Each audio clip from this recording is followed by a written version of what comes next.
नमस्कार दोस्तों। आज मैं एक नए टॉपिक के साथ आपके पास आया हूँ और मैं आज आपको इन्फॉर्मेशन देना चाहता हूँ कि शिफ्टिंग और मूविंग के टाइम पे समय की वैल्यू।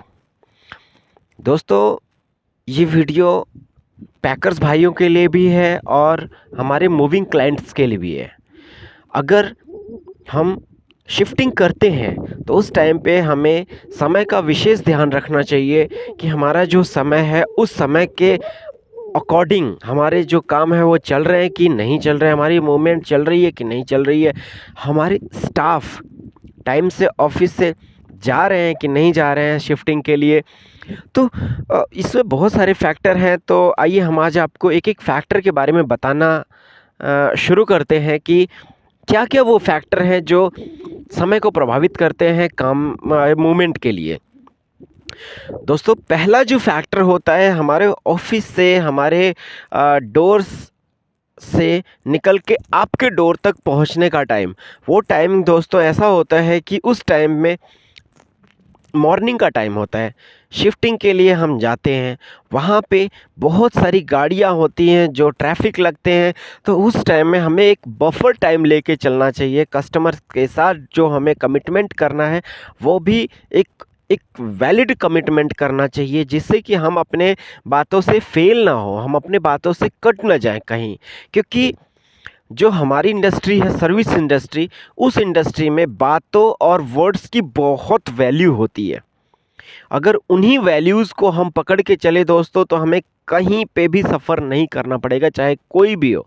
अगर हम अपने स्टाफ को टाइम से एक शिफ्टिंग या मूवमेंट के लिए निकाल रहे हैं आपके घर के लिए, तो वो शिफ्टिंग या मूवमेंट बिल्कुल एक्यूरेट टाइम पे स्टार्ट होगी, अकॉर्डिंग टू कस्टमर डिमांड या कस्टमर के फिजिबिलिटी के हिसाब से। तो यहाँ पे जो चीज़ें मैं बताना चाहता हूँ कि आप टाइम से उनको निकालिए, स्टाफ को अकॉर्डिंगली टाइम से उनको बताइए कि कहाँ कहाँ कौन स्टाफ क्या करने वाला है, कौन किचन को मूव करने वाला है, कौन बेडरूम को मूव करने वाला है, कौन हॉल को मूव करने वाला। अपने टीम में दोस्तों ना एक एक एक्सपर्ट एक एक चीज़ के लिए रखिए। उससे क्या होगा कि हमारे समय की बचत होगी। अब हम किचन वाले को अगर बेडरूम का काम देते हैं ना, तो वो बहुत टाइम लगाता है समझने में, क्योंकि हर दिन पैकर्स एंड मूवर्स इंडस्ट्री में नए नए लोग आ रहे हैं, नए नए चीज़ें जुड़ रही हैं।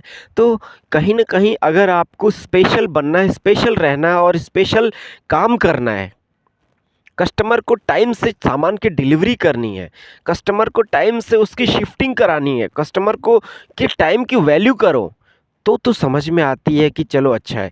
रीज़न उसका ये है कि आप जो भी टाइम लेके चलो उससे एक हाफ एन आवर का बफर लेके चलना चाहिए।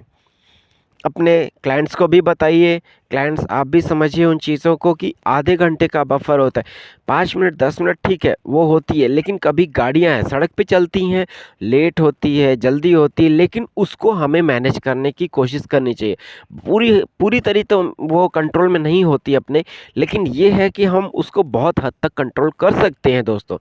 तो हाँ, पैकर्स भाइयों से ये विनम्र निवेदन है कि वो जब भी अपने मोमेंट के लिए टाइम दे, एक एक्यूरेट टाइम लेके चले कि भाई मुझे इतनी टाइम को यहाँ से जाना है, इतनी टाइम को हमें सामान शिफ्ट करना है और इतनी टाइम को हमें सामान शिफ्ट करके वहाँ से रिटर्न होना है। रीज़न उसका ये है कि कभी कभी 2 जॉब होते हैं, 3 जॉब होते हैं, रेगुलर वाइज पे कई सारे बहुत सारे जॉब होते हैं करने के लिए। तो हर एक कस्टमर का पर्टिकुलर ऐसा टाइम होना चाहिए जिस टाइम के अकॉर्डिंग वो अपने सारे काम को कस्टमर क्लियर करके आपके लिए सब कुछ फ्री करके रखे। तो उन चीज़ों का विशेष ध्यान रखिए। इसमें अपनी इस मोमेंट की इंडस्ट्री में समय की बहुत बहुत प्रॉब्लम है। लोग कुछ भी टाइम देते हैं, कुछ भी पहुंचते हैं, आधे घंटे गाड़ी ख़राब हो गई, ये एक्सक्यूज़ेज़ है। गाड़ी किसी एक की 10 में किसी एक की गाड़ी ख़राब होती है, 50 में किसी एक की गाड़ी ख़राब होती है, हर दिन किसी किसी की गाड़ी नहीं ख़राब होती। हाँ, कस्टमर हर दिन होता है, लेकिन उन चीज़ों को हमें विशेष तौर पे ध्यान रखना चाहिए कि अगर आप काम कर रहे हैं तो उसमें टाइम का विशेष ध्यान रखें। मैं यही कहूँगा, समय अकॉर्डिंग पैसा। ध्यान रखिए, अगर पैसे को घुमाना है तो समय को भी अपने साथ रखना पड़ेगा। तो दोस्तों, इसी के साथ मैं आज का अपना वीडियो समाप्त करता हूँ। कल मैं फिर नए वीडियो के साथ आऊँगा और नए चीज़ों के साथ आऊँगा। तब तक के लिए नमस्कार, अपना ख्याल रखिए, सुरक्षित रहिए, धन्यवाद।